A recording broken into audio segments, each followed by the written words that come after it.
बिस्मिल्लाहिर्रहमानिर्रहीम। अस्सलाम वालेकुम। उम्मीद करती हूँ कि आप सब खैरियत से होंगे और मेरी अल्लाह ताला से दुआ है कि अल्लाह ताला आपको हमेशा खुश करम और सेहतमंद रखे।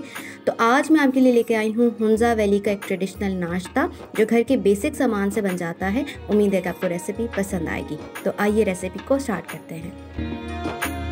सबसे पहले हम आटा गूंद लेते हैं, जिसके लिए हमने 2 कप मैदा ले लिया है और इसके अंदर हम 1 कप जो है हम डालेंगे गंदम। ये गंदम जो है वो पिसवाई हुई थी, वो ले लेंगे। इसके बाद 1 टेबल स्पून हम डालेंगे नमक और इसको अच्छे तरीके से मिक्स कर लेंगे कि मैदा और आटा अच्छे तरीके से मिक्स हो जाए। जब ये दोनों मिक्स हो जाएंगे देन इसके बाद बारी आती है गूंदने की। आपने जो है वो नीम गर्म पानी में इस्तेमाल करना है क्योंकि ये जो है काफ़ी ज़्यादा नरम बनाना है। जब आटा आपके पास गूंद जाएगा इसको हम रख देंगे साइड पर, तब तक हम फिलिंग तैयार करते हैं। तो सबसे पहले हमने 1/2 कप ऑयल डाल देना और इसके अंदर हमने डालना है चिकन का हमने जो वो फुल ब्रेस्ट पीस जो है वो ले लिया था और उसका कीमा बना लिया था। कीमा पहले मैंने मशीन से बनाया था, इसके बाद मैंने कटिंग बोर्ड पे रखकर इसको अच्छे तरीके से और बारीक कर लिया था। इसके बाद 1 टीस्पून हम इसमें डालेंगे नमक डालेंगे, 1 टीस्पून हम इसमें डालेंगे लाल मिर्च है, थोड़ी सी हल्दी डालेंगे और 1/2 टीस्पून हम इसमें डालेंगे कोरिएंडर पाउडर और इसको बाद इसको हम अच्छे तरीके से मिक्स कर लेंगे। इसके अंदर आपने कोई बाज़ारी मसाला नहीं डालना, कोई और चीज़ नहीं डालनी। इसके बाद हम 1 कप जो है वो बारीक जो है वो चॉप किए हुए प्याज रखेंगे। प्याज हमने जो है वो बाद में इसलिए डाले थे ताकि क्रंची सा टेस्ट इसके अंदर आए। इसके बाद जो है 8 से 9 अदद जो हरी मिर्चें हैं उसको भी मैंने बारीक जो है वो काट लिया था। इसके बाद चिकन में डालने के बाद थोड़ा सा और तेल डाल देंगे अगर आपको कमी फील हो रही है। फिर इसके बाद हम इसको अच्छे तरीके से भून लेंगे, मगर ये याद रखिएगा कि हमने इसको बहुत ज़्यादा ड्राई नहीं करना है, थोड़ा सा जूसी रखना है। जब ये बन जाएगा तो इसको हम ठंडा होने के लिए रख देंगे। दूसरी तरफ जो हमने आटा गूंदा हुआ था हमने ये ले लेना है। तो सबसे पहले हमने क्या करना है कि ये जो आटा हमारे पास है इसका सबसे पहले हम एक बड़ा सा पेड़ा बना लेंगे। ठीक है, बेसिकली हमने जो है इसके 4 पराठे बनाने हैं। तो जो है वो टेबल के ऊपर थोड़ा सा आटा डस्ट करेंगे और सबसे पहले जो है इसके 4 हिस्से करेंगे।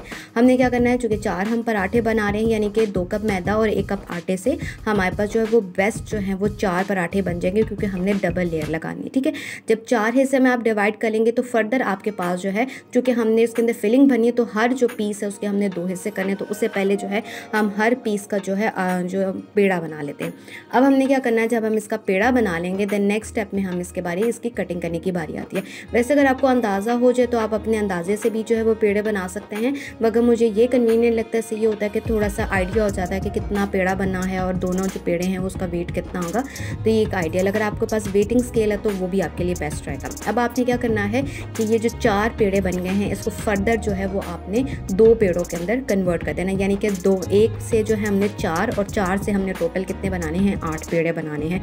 तो आपने क्या करना है, 8 पेड़े बनाकर साइड पे रख देने हैं। ये चूँकि मैंने 45 मिनट 1 घंटा हो गया था मुझे काम करते करते, तो इसके बाद मैंने क्या करना है कि जो पेड़े बना के ना नॉर्मली जो है वो 10-15 मिनट के लिए मैंने छोड़ दिए थे क्योंकि मैदा है, मैदा काफ़ी ज़्यादा स्टिकी होता है। अब आपने क्या करना है कि सबसे पहले जैसे आप नॉर्मली रोटी बेलते हो ना, बिल्कुल उसी तरीके से आपने रोटी बेलनी है, यानी कि आपने जो 2 जो पेड़े हैं उसको अलग अलग तरीके से बेल लेना है। रोटी बनाना जो है वो मुश्किल काम नहीं है। अक्सर लोग कहते हैं कि उनसे रोटी नहीं बनती है या आड़े तिरछे जो है वो नक्शे बन जाते हैं।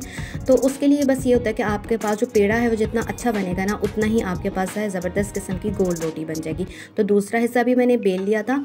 ये मैंने जो है वो 1/2 कप जो है ये चिकन है वो ले ली थी। वो चिकन इसके अंदर डालकर एज ए फिलिंग के तौर पर हम यूज़ कर लेंगे। ठीक है, अच्छे तरीके से फैला लेंगे। अगर आपको लगता है कि बोटी बड़ी हो रही है तो उसको हाथ से तोड़ देंगे।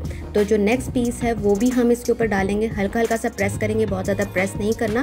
बस ये होता है कि जब ये पके ना तो उस टाइम पे ये थोड़ा सा ऊपर से खुल जाए। ठीक है, फिर साइड्स पे हमने इस तरह से जो है वो शेप बना लेनी है। शेप इसलिए बनानी है क्योंकि जो चिकन वो थोड़ी सी हैवी होती है और ये फोल्डिंग जो होती है आप इसको इवन अच्छे तरीके से हाथों पे आगे अल्टा पल्टा भी करेंगे ना तो ये फिलिंग नहीं निकलेगी।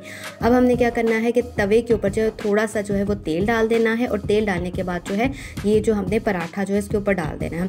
अच्छा, हुंजा वैली में ये 2 तरीके से बनाया जाता है। एक तो ये होता है कि बगैर जो है वो तेल के, और कुछ लोग जो हैं वो तेल से बना लेते हैं। यानी कि तेल के बगैर बनाने का मतलब ये होता है कि साइड्स को अच्छे तरीके से नॉर्मल रोटी की तरह पका लेते हैं, और जो ऑयली होता है कुछ लोग कहते हैं कि हमने ऑयली खाना है तो फिर उसको जो है वो ऑयल लगाकर जो है वो तल लेते हैं। चूँकि घर में जो है ये पसंद किया जाता है कि थोड़ा सा जो है इसके ऊपर तेल लगा लिया जाए। तो फिर मैंने क्या किया था कि बहुत ज़्यादा तेल नहीं लगाना बस के, बल्कि आपने क्या करना है कि हल्का हल्का सा जो ब्रश है उसकी मदद से आपने तेल लगा देना है। देन इसके बाद रोटी को फ्लिप कर लेना है और देन दूसरी साइड पे भी आपने तेल लगा लेना है। तो फाइनली जो हमारे पास जो है पराठा रेडी हो चुका हुआ, ये देखें दरमियान से फूल गया था।